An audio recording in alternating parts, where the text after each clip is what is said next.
মোহাম্মদ নাইম হোসেন, একতারপুর, এটা কুষ্টিয়া জেলা কুষ্টিয়া। মাছ তো অনেক দিন ধরেই মারি, প্রায় 13-14 বছর ধরেই মাছ মারি।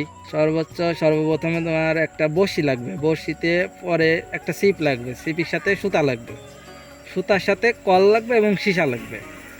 এই দুইটা নিয়ে পরে টোপ দিয়ে মাছ মারতে হবে। এখন কী ধরনের টোপ, যেমন পিঁপড়ার ডিম লাগবে, আটা লাগবে, তারপরে যেমন কিছু দিয়েও মাছ বাঁধে, এগুলোই আর কি যাবতীয় জিনিস লাগে।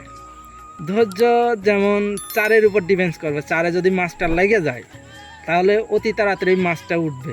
চার বানাতে হবে, যেমন পুঁটি মাছ ধরতে গেলে গুঁড়া লাগবে, ছাল লাগবে, আচার লাগবে, এগুলো দিয়েই হবে না। এটা শখের বিষয়, যেমন মাছ ধরতে অনেকেই শখ আছে, শখ করেই তো মাছ মারে।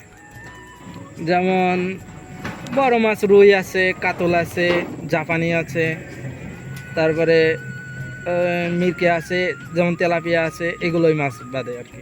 বড়শি বানাতে সর্বোচ্চ সিম্পল বড়শি বানাতে গেলে, হ্যাঁ সব ধরনের বলতে আপনার বড় মাছ ধরা যাবে না। বড় মাছ ধরতে গেলে ফাইবার লাগবে, ফাইবারের বিভিন্ন রকমের দাম আছে, যেমন 2300 আছে, 2400 আছে, 2500 আছে, 5000 আছে, বিভিন্ন ধরনের আছে। হ্যাঁ, মাছ মারতে যে চড়াটার উপর বইছে, যেমন মাছ ধরতে যে মাছ নিয়ে পড়ে গেছে, পরে মাছটা ছুটে গেছে, পরে দুঃখ লাগছে। গ্রামের মানুষই বেশি মাছ মারে, যেমন এখন মাছ মারার সিজন, বিলে পানি শুকা যাচ্ছে, যেমন অনেকেই সেচে মাছ মারবে কিংবা জাল পেতে মাছ মারবে, এগুলোই।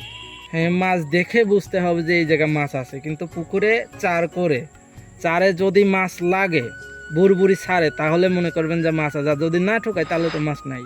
অনেকেই খোল দেয়, এগুলো মনে করে আচার, তারপরে পিঁপড়ার ডিম দিয়ে, মানে অনেক সময় ভিজিয়ে রাখে আর কি। ভিজিয়ে রাখার পরে একটা চার তৈরি হয়, সে চারের থেকে আবার একটা সুগন্ধ চলে আসে।